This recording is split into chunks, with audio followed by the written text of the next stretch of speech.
Hello, everyone, and welcome back to the Drexel Free Thought Society Weekly Podcast. If you're just joining us, shame on you. But today we are discussing genetically modified organisms, or at least we're trying to. We kind of get sidetracked often. This is our chat portion, so if anyone is interested in joining the conversation, you can join us directly on the Spreaker Live, and we'll address any of your questions. You can also email us at drexfreethought@gmail.com. You can send a message via our Facebook at Drexel Free Thought Society. You can go on our Twitter at, I think we're just Drexel Free Thought. I don't actually remember. Or you can go on our website and just see what we're doing. Or you can call us directly at our Skype account that I am logging into right now. And so, yeah, we are Drexel Free Thought. Cool. I think with this topic, we've stayed at least close to topic more than we usually do. We did dance around with the hybridization, the selective breeding, but I still think that's still somewhat part of the topic because we were dispelling some of the misconceptions of GMOs. I don't think we went off to like Mickey Mouse tap dancing on the surface of Saturn or anything. So wait, Mickey Mouse is tap dancing on the That's what I've heard. That's as far as off topic we've gone so far, is the whole Mickey Mouse thing. But no, I think we've done a little bit better than we usually do. Hooray! And now that we wasted 20 seconds talking about how awesome we are. And Mickey Mouse tap dancing on Saturn. Terrible. Let me see. We last left off with the genetically modified chickens people are using. We've covered so far. Let me see. I don't think they're technically genetically modified. If they were genetically modified, you see, we do have genetically modified chickens. Okay. And those are the ones that we're kind of trying to make that are born without brains. A chicken born without brains? So they're basically nothing but meat sacks. Oh my god. So how That's so sad. So Why is that sad? How do these things live to adulthood? Chickens don't even have brains. So what? Then again, there have been headless chickens that have lived for a really long time. Yeah, there actually was this headless chicken that was... Mike. I think it was because like the top of its head was severed. Yeah. So most of its actual living potential was still there. Yeah, they had to feed it through a tube, and it choked on a piece of corn, actually, I think. Whole thing. That damn corn. Yeah. Killing a terrifying abomination. Mike the headless chicken. But no, you were saying that the GMOs... This is actually like a moral thing. There's an awesome book that I guess I can discuss here. The Pig That Wants to Be Eaten. It has some fantastic descriptions of various ethical dilemmas. One of them is it ethical to genetically create a pig that consciously, its only goal in life is to be delicious and be eaten by people? Is that possible? It would be a pig that, well, it's a moral dilemma, so it's not really possible at the moment. But it's like, it would be a pig that would run up to you and say, please eat me. That sounds like kill me right now and eat my delicious supple flesh. That would be annoying. But then there would be... Then there was the another one in the same book is actually the brainless chickens. Is that, like, ethical? I think it's more ethical to make a brainless chicken than a pig that comes up to you and says, please eat me! It's like, if you remember the old Simpsons episode of the Garden of Eden, there was the pig that would regenerate. Yeah. It'd be like, it's like, the food today, champ, is a delicious suckling pork ribs. And then it just showed Homer sticking his hand into the chest of the pig and a cracking sound. Yeah. And then the pig walks away fine. So it was basically a rib vendor. It was a food vendor. He got bacon from it earlier. Wow. Simpsons or something else. Anywho, this is a real... Some of these things, not that, but the chicken thing is a real possibility. And we've already grown beef with like weird protein stem cell hoopla. It's a burger that costs $32,000. Oh, I've heard of that. It took a lot of technology to build it. I would not eat that burger. If it was offered, maybe. I'd try some of other people were. I would eat it. Probably. I just wouldn't spend $32,000 on it. I would get a car and part of a house. Pretty much. That's just ridiculous. Actually, I think I've seen that on the Atheist and Rational Thinkers page, which is gone and revised now. But I think they did mention that one time. Hmm. And everybody was, it was back when the whole vegan thing was big, and everybody was just like, I'm definitely, even the media's like, I'm not spending $32,000 on all genetically modified. Okay, the first like super corn cost like $100 million. What is it doing now? It costs like 8 cents. It's like the idea is the technology to create it is expensive, but once they figure out how to make mass production, it would cost almost nothing. Because it's so easy to create now, there's no point in having it so high. What's super corn? So what do you think? I just give it a silly example, just like super corn. So my thing is, if they're able to create this random beef, easily and mass produce it, would it negate the need to raise all this cattle? I would hope so. Would it also take care of our overpopulation issue? There is an issue with overpopulation. Are you talking overpopulation of cattle or overpopulation of human beings? The overpopulation of human beings, since we can't get enough food or whatever. If we're going to produce more than enough food to feed all the people on the planet. No, it's eventually going to get to a point where we can't. Well, and if we're going to be able to do things like this is going to solve this issue. No, it won't. I don't think it will. This is solving symptoms. It's not solving the problem. Yeah, the problem is people don't have birth control or self-control. The word control. People are stupid. That's the problem. Well, it's because we are short-term thinkers for the most part. We are short-term thinkers, but the way to mitigate being short-term thinkers is education. I agree. If you're able to realize, if I don't recycle this thing, then it's going to end up in a dump somewhere for the next 5,000 years. And I don't want to harm the people in 5,000 years, so I'm going to recycle it instead. It's a general opening of your eyes, makes people not as stupid. And I'm not perfect at all. Me neither. I make mistakes all the time, and I am short-sighted often. But the idea is the more you work on it, the better off you are. And there's a lot of people in the world that, for very good reasons, they're short-sighted. Like, if I don't get food on the table, we're going to die next week. Mm-hmm. That is an adequate reason for being short-sighted. Yeah, there's a lot of dire situations in it. But just to bring it back to the GMO things, like you were saying, you said the key word research. Well, with this whole GMO thing, we really have to educate ourselves. We have this internet sitting right here in front of our faces. You can go to your library, you go to your friend's house. Most of us carry freaking smartphones that have all this, all these websites and different sources and everything. It's like technically you have more knowledge than any individual has ever had in existence. Yeah. In the palm of your hand. In the palm of your hand, but we don't use it for that, which is bizarre. We sit here, we buy, just going on a slight tangent here, we buy these $500 phones, these Androids and these iPhones, and we use them like $50 phones for freaking Instagram and Facebook and taking pictures at some crummy bar, but we don't bother ourselves to look up what a GMO actually is. We don't look up what's in our food. No one here did that. Yeah, of course. Guys. Shut up. I looked up the definition before coming. Hey, I looked it up too. I just had to make some corrections, all right? Well, I have to say the same thing. I used to go online sometimes and just look up random facts. Now I'm like, I will admit, I did jump on the GMO bandwagon, and I said, GMOs are bad. They're bad. Guys, but I shouldn't have done that. I should have looked it up first, and I didn't. Yep. But you admitted it. It's like, What's the difference? This is the idea, is before you get an irrational fear of something, be a little rational about it, and look up the information first. It's like,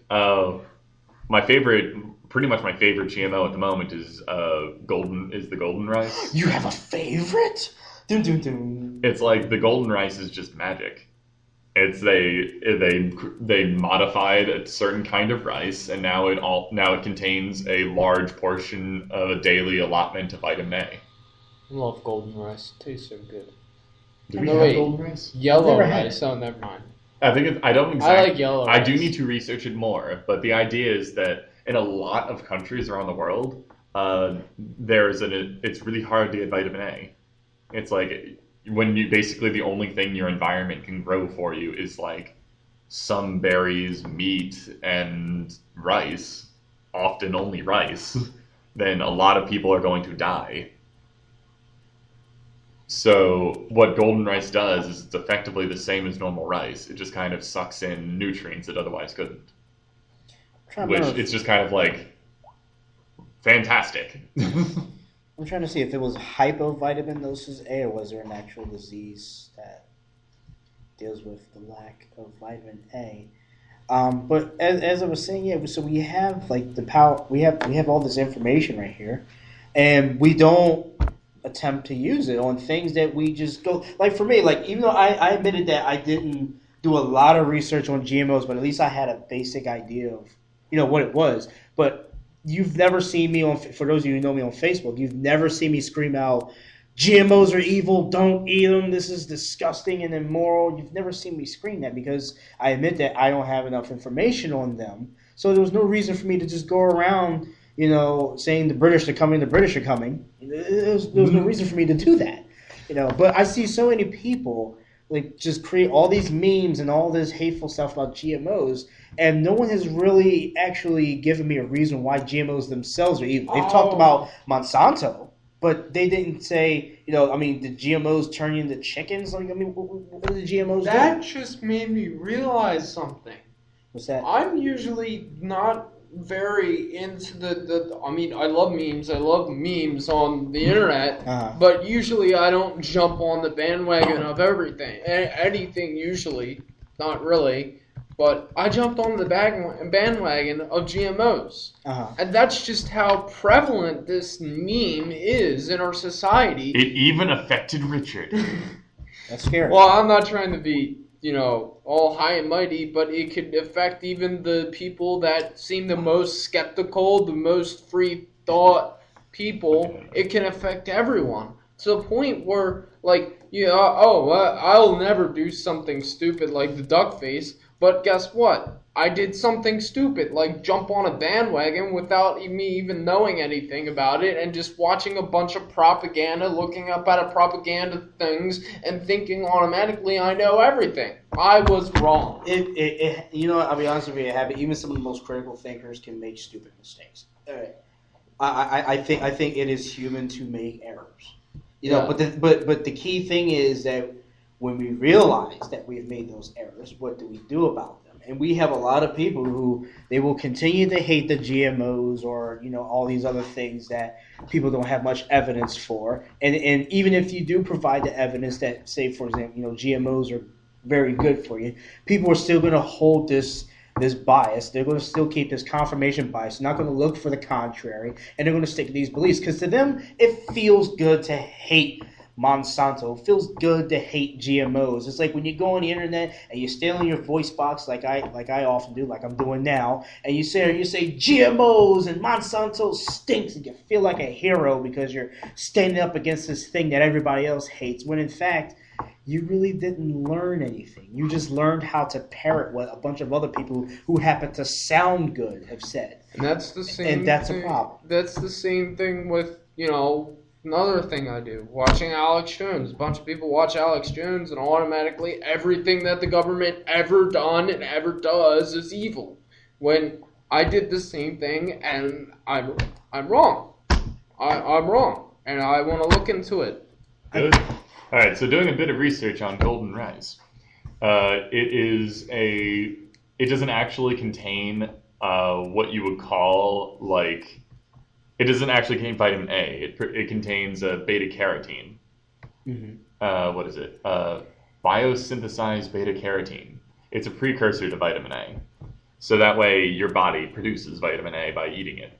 And apparently it's as good or better than spinach. So it just provides the building blocks for the vitamin A to be synthesized. But it's apparently it can provide as much vitamin A as standard sources of vitamin A or better. Wow.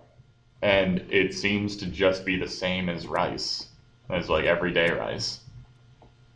Which is all right then. And according to the World Health Organization, it seems like some of the places that are suffering from severe vitamin A deficiency, Mexico, Brazil, some of its neighboring countries, and according to this, it looks like Papua New Guinea, India, and a large portion of Africa is suffering from a critical vitamin A deficiency. That is indeed scary. It's like in the idea of people that argue against it, give some good criticism. They say that a better option would be to get other foods that are rich in vitamin A or rich in the other nutrients that you would need in your life, and just have a varied diet. Mm-hmm. But the problem is, it's unfortunately, even if that's a better option, it's not realistic.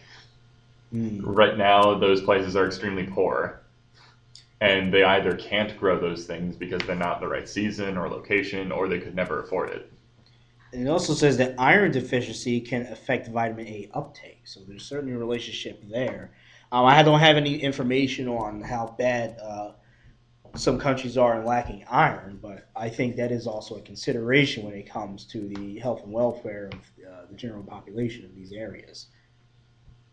So it seems that here's a good idea. GMOs might be quite helpful in helping with iron and vitamin A deficiencies. Was that one guy that helped the agricultural industry have another boom to it? There's a couple. I know there's a guy that kind of redefined all agriculture. Yeah, that's the guy who was talking. And no one knows what his name is, even though he created a process of water purification or something. I think I know what you're talking about. I don't. And he single-handedly feeds single-handedly feeds the world. Whoa, God! Because of this particular discovery. So go that guy. And there's also a movie about him too, but it was an actual movie. It wasn't a documentary. But I forgot what it was. And that's the sort of we sort of see something. Sometimes we sort of see something that's obviously a good thing, and then we automatically try to say, oh, well, there's this bad stuff, and obviously no one could be that good. Obviously no one's a decent human being and actually trying to help out other human beings. Just like the GMO thing, it might be really good, but we might just be pushing all this stuff. Oh no, obviously Monsanto is evil because they're a mega corporation and they want to kill everyone. Oh, pile on all this information. Oh, that's what you're talking about, the whole bias thing. People hold these biases, and it can be counterproductive because then you may have something that's very good, and then you have people who are just no, and they're just pushing them away, and of course honestly, instead of making the situation actually better, some of these concerns that people have about GMOs are legitimate. But they're seen as just whining little babies who don't actually follow any of the evidence. So they'll just be I think we were told by that other guy that what Dawkins said apparently, that it's these people have to focus on what the actual problems are. And it's the monopoly is a problem. That the fact they're focusing on pesticides and all these other things instead of sustainable farming. There's a lot of things that are actually wrong with this current system of agriculture we have, but no one cares because we're all just genetically modified foods. If people play God, then something might happen. In other words, we're fighting red herrings. We're not looking at the true boss. We're going after the red herring, the distraction that's over here that really has nothing to do with what's going on right here. Or, it could be a straw man. It could be a distortion of, information, and they want to poke at this. But, in fact, this is going on. We're sitting here and attacking something that probably doesn't even exist. But yet the actual problem, like he was just saying, is sitting right over here, as big as day, but we simply cannot grasp the concept. It's sort of like the media circus. There's a huge circus in the media with these celebrities and everything, while something else is happening behind the scenes in our government. Red herring. People red herring. Which might be a GMO too, red herring. Actually, that is a food. No, apparently red herrings are a disgusting smelling dead... when they die, they're disgusting smelling. So to throw a red herring was originally described as when you throw it to distract a tracking dog. Yeah, exactly. The more you know. We're apparently all tracking dogs.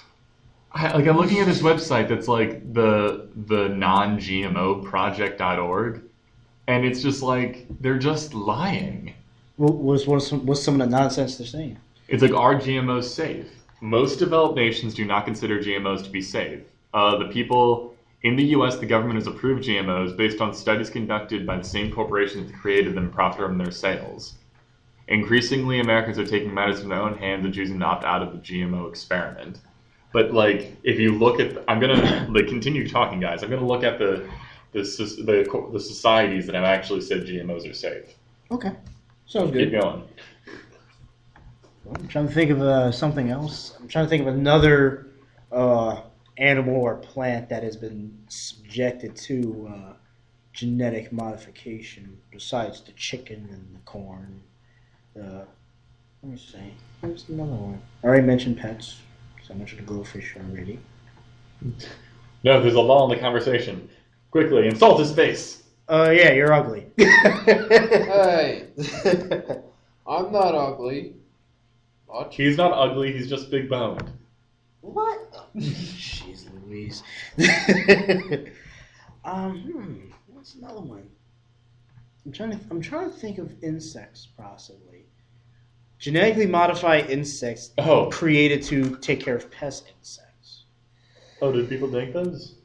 I believe so. I believe that I'm trying to think of besides the corn rootworm, which I think they've actually tried a genetically modified. I guess it was an assassin bug or so, or a parasitoid. But those don't work out too well, especially if they're generalists. Well, just on the side, when it comes to taking care of pests that kill our crops, we can genetically modify predatory insects. But the problem is, one thing that a lot of people don't look at, and I was actually talking to Dr. Duran about this yesterday when I was moth hunting and found a leopard gecko of all things. In any case, I'll talk about that later. Some people, they'll try to genetically modify certain predatory insects to make them faster or stronger. But the key thing they seem to miss is that if the predator is a generalist, and just to define a generalist, is that you'll have an insect that preys on a variety of insects. That could turn out to be very bad, because if you make this predator even more efficient than it already is, it's not just going to kill the pest insect. It's going to start killing a bunch of other things, including the insects that are already native to the area that's going to kill the pest. What you want is a specialized insect. Like, for example, a parasitoid, which is a type of insect that it infects other insects, like, for example, like a larva. So it'll lay its eggs in a larva or maybe in an adult, and when these eggs hatch, they'll kill the host outright.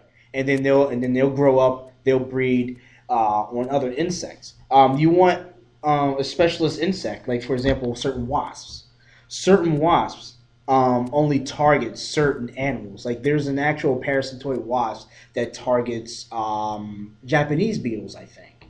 And it won't go after any other insect but the Japanese beetle. You want a specialist insect in that matter. I'm trying to think of a really good example. I'm not sure if they actually found one for a corn rootworm, as a matter of fact. I'm going to look that up. So I found the thing that I was looking for. Uh-huh. This is the Wikipedia page. Yep. And as the dude in the video from before said, Wikipedia things are not necessarily accurate. And also, sorry for Ellen, who's been typing. I was looking at other things. We'll listen to you in a second. There is a broad scientific consensus that food on the market derived from GM crops poses no greater risk than conventional food. There is no evidence to support the idea that the consumption of approved GMM has a detrimental effect on human health. And the organizations that say this are the American Association for the Advancement of Science, the American Medical Association, the World Health Organization, the United States Institute of Medicine and National Research Council. Let's see, where's the other ones? There's an EU-funded GMO Research Council, the Directorate General for Research and Innovation, Biotechnologies, Agriculture, Food of the European Union, and many other sources. So, no. So that's the conclusion, just no. You don't get to make this stuff up, people. it's like if this is, like I will look into these things like into the actual the actual papers, but some of these are like legally mandating GM food labels could mislead and falsely alarm consumers. Report 2 of the Council on Science and Public Health, labeling of bioengineered foods. Food safety, 20 questions on genetically modified foods. These are the sort of things that these organizations have created.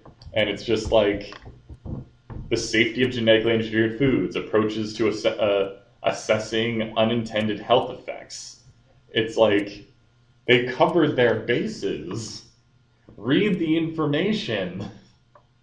It's right here. It took me a few moments. Genetically modified food controversies on Wikipedia. Look it up.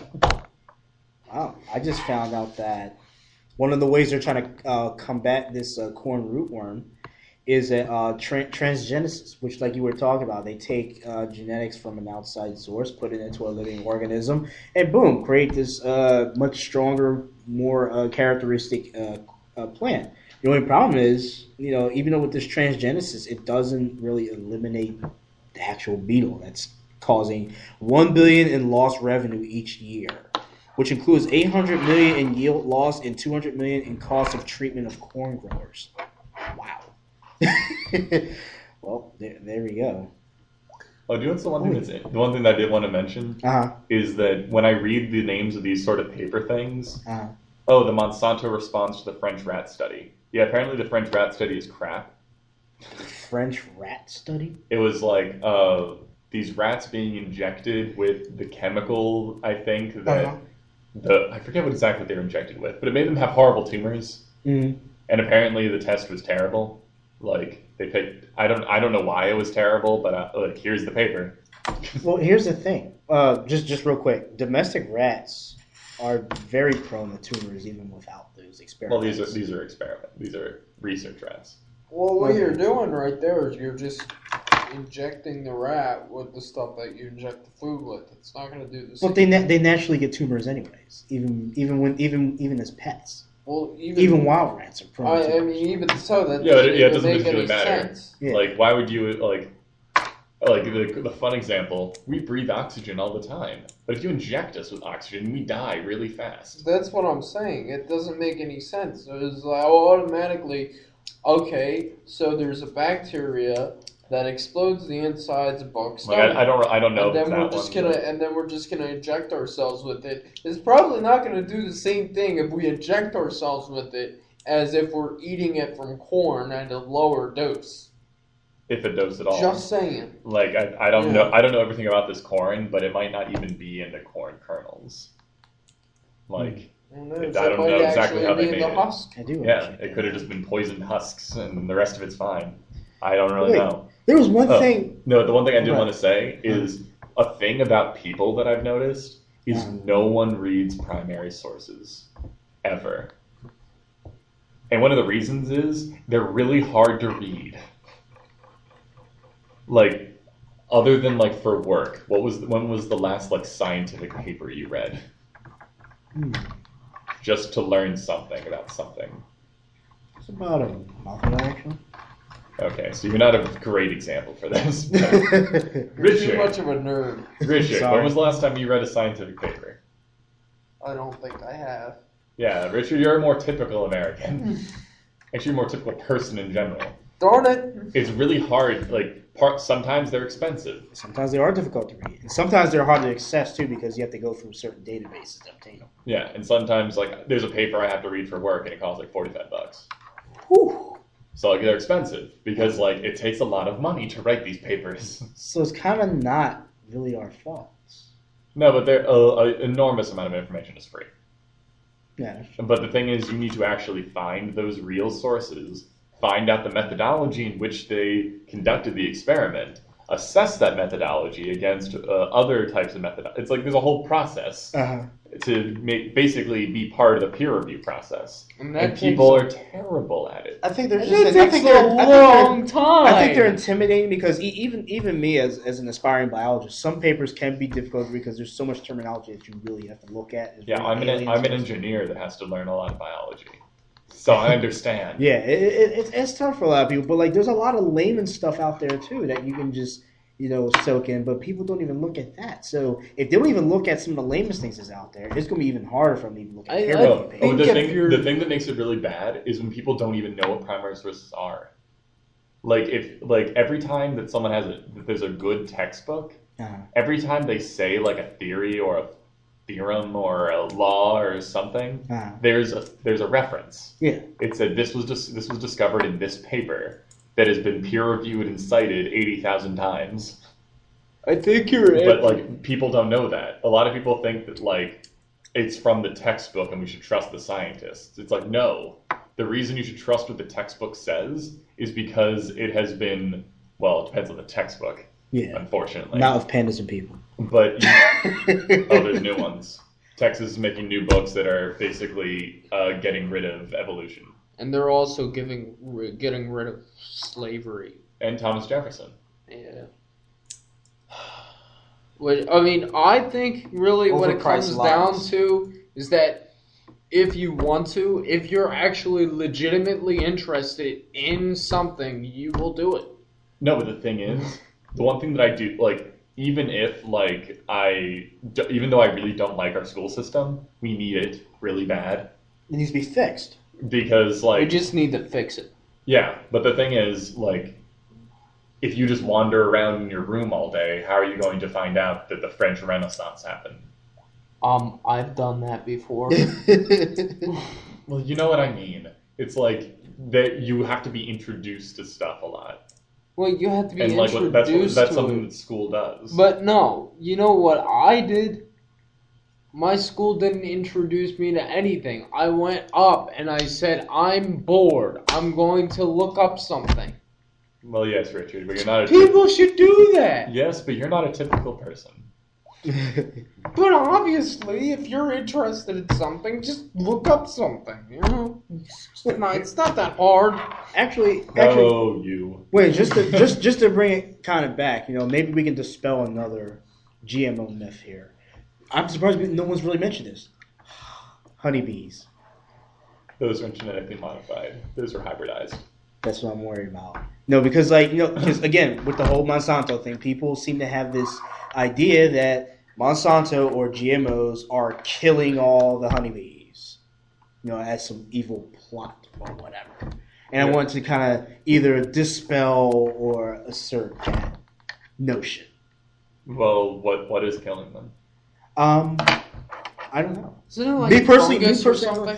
What I heard is that it's some sort of. I think it was I'm not sure if it was a pesticide or a fungicide that is affecting. It like I remember this, and now like all of them are getting infected with a parasite. Yeah, they're more susceptible to the fungus that's killing them off. Hmm.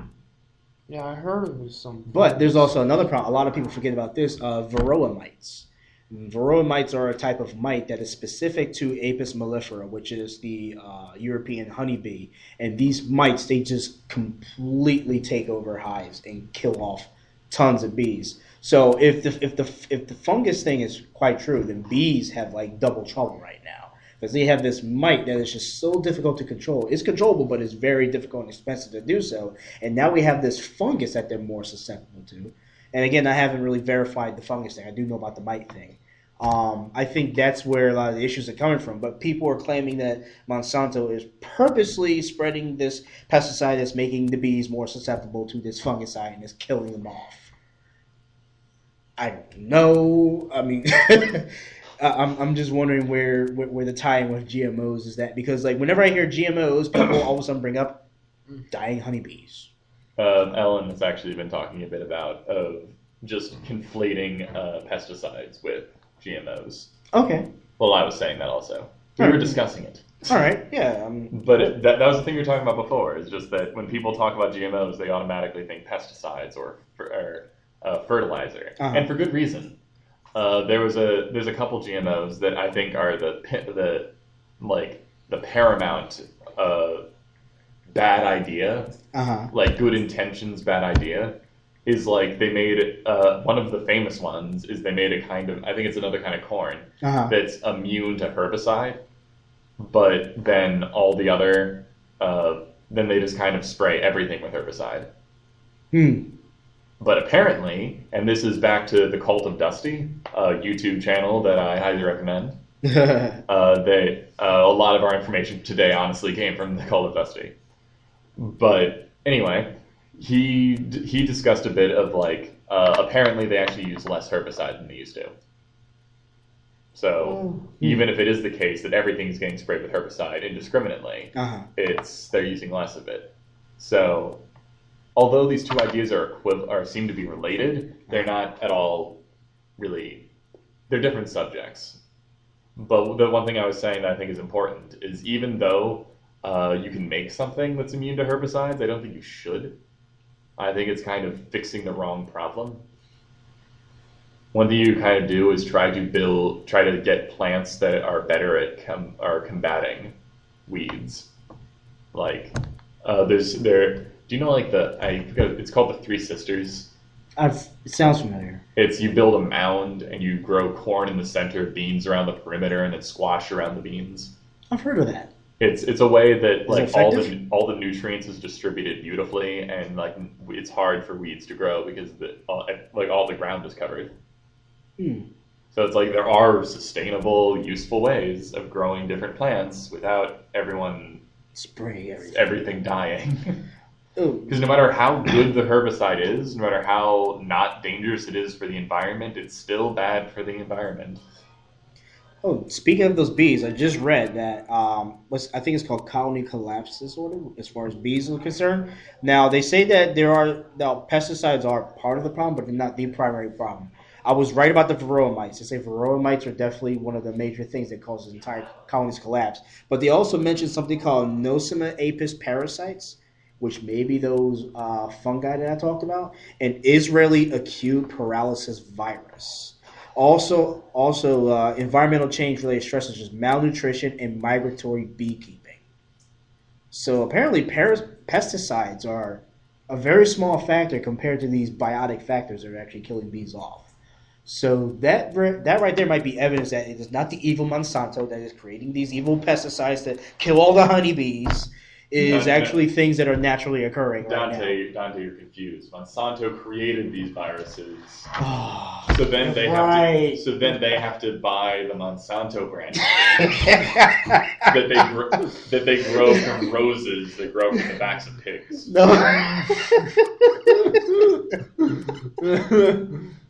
I'm not going to say it's impossible that Monsanto is creating something to kill the bees, but I'm just saying that.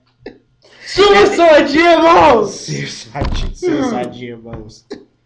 I'm not saying it's impossible. I'm just saying it's quite improbable when you have other factors killing things off. There's a sci-fi book that Ellen mentioned that I forget. I don't know what it's called at all, but it's like this guy created a company that was specifically made to make this amazing super crop that would save everyone's lives. But it also simultaneously made a whole lot of people extremely sick or killed them. So that his other company, that was like the medical corporation, would get a whole lot of money. Wow. So it's effectively, pay all this money for this poison, then I'll sell you the antidote. Sounds like religion. Wow. Well, at least in this, there actually is a poison. And an actual antidote. Oh. There's a lot more fungi that kills bees than I thought. Like honey is awesome, but like I don't know, the beekeeping industry is kind of a mixed bag. Because like now that we have paraffin wax, we don't really need like traditional wax candles anymore. And honey, although it's better for us than some sugars, it's not the best sugar. I think the most that we learn from this conversation is that GMOs could be good or bad, and it's all conglomerated into one little huge weird thing that we don't know if it's good or bad in any way, and it could be both. When it comes to America, it's the monopoly that is the most destructive force, not the actual modified criminal. I see. Like, I don't even think that monopolies by default are evil. I think it's just that monopolies that are developed by the sole purpose of becoming a monopoly, like effectively, I think the human greed is what the source of all these problems are. That's basically what I mean. Like if you had a giant corporation that their whole purpose was to create sustainable agriculture for a better humanity, the more power to them. Yeah, and it's like if they don't do that. What is he doing? But they stayed. He's grinding against the table. Oh. That's gross, Richard. That does sound... No, continue, David. He's rubbing his hands against the table, and it's going to mess with the speaker because it's touching the table. This is freaky. What were you saying, Dave? I don't know what I was saying. We're talking about the monopolies. Oh, yeah. It's it depends on how the monopoly was made. It depends on the intentions of the people that run it. Because, like, technically, if I made... Like, I'm playing with a stapler with a paperclip thing. I could be the sole creator of the paperclip nail clippers.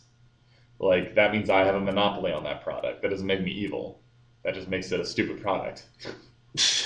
Wow. But that's kind of a terrible example. If you do have just a really good product and you're the only people that produce it and you learn how, and you're the only ones that know how to produce it, then congratulations, you're a monopoly. And if you have the most mind-blowing sustainable agriculture, a way to grow food in such a way that helps the rest of humanity, I don't care if you're a monopoly, as long as you share it. So what I think what people fear is that if this monopoly has that ability, but there are other people that have that ability as well, but they're just unable to because it's patented. You know, I think that's I think like our entire patent system needs revision. Like it's such a patents are so complicated. Because like if I invented something fantastic, I would love to have credit for it, but I don't like. It's difficult to say. Like I would like to be paid. That'd be nice. But that'd be interesting if you would just change the patent system so that if someone copies your product, all it means is you have to pay them. Yeah, that's what I mean. Yeah, it should be like that. Like a flat rate, and not $40 billion. Yeah, I think that if I had, just to go, well, actually, it won't be off topic because problem with GMOs in America is this whole patent system. If I were to create a extremely fuel efficient car to use water or something like that to fuel itself, and someone paralleled my invention, because they got the idea off of me, but they made it better, I should certainly get some credit for that. Allow them to proliferate and have fun building these awesome cars that I have created, but they just improved on it. But I should definitely get some a cut of that. It's actually from the Facebook movie, the movie that came out a few years ago. There was a thing that was just every time it's just because I design a better chair doesn't mean I have to give credit to the dude that invented chairs. It was something like that. It's just because you invented a better version of something. That doesn't mean that it's not your invention. But this is the problem, and this is kind of a problem with our sue happy lifestyle. Because if you have something that basically, say someone does make a product, and then actually I guess that'll be so easy to fix. Because if you just had to be a flat rate. You have a patent, it's in pharmaceuticals, which means you're in this price bracket. That means that if somebody breaks your patent, they have to pay you this flat amount of money. And every time they do that, they have to pay this flat amount of money until they give you credit for it. If they can afford it, that's great, right? Yeah, that's fine. But it has to be, instead of it being your company is now bankrupt because you paid some amount of money, you did something that was found to be too similar to someone else's patent. We're in a sue-happy country. It's terrible. It is. I mean... It's just pointless. By the way, speaking of sue, what about those stories about Monsanto suing farmers and stuff? Oh, yeah. Apparently they're all crap. Monsanto does sue a lot of people, but that's because they break contracts with them. Which is understandable. So don't write a contract if you're not going to follow it. All right, we only have a few seconds left, so I'm just going to end this with do your own research. Do not believe what we said. Do not believe what the Cult of Dusty people say. Do not believe what you think. Do the research. Figure out on your own whether Monsanto is evil, whether the other GMO companies are evil. Figure out if they're a good idea. Figure out if they're a bad idea. Do your own research. Learn about the products. Become more intelligent. Stop being idiots. We are the Drexel Free Thought Society. Have a lovely afternoon. Do not support Umbrella. Don't listen to him.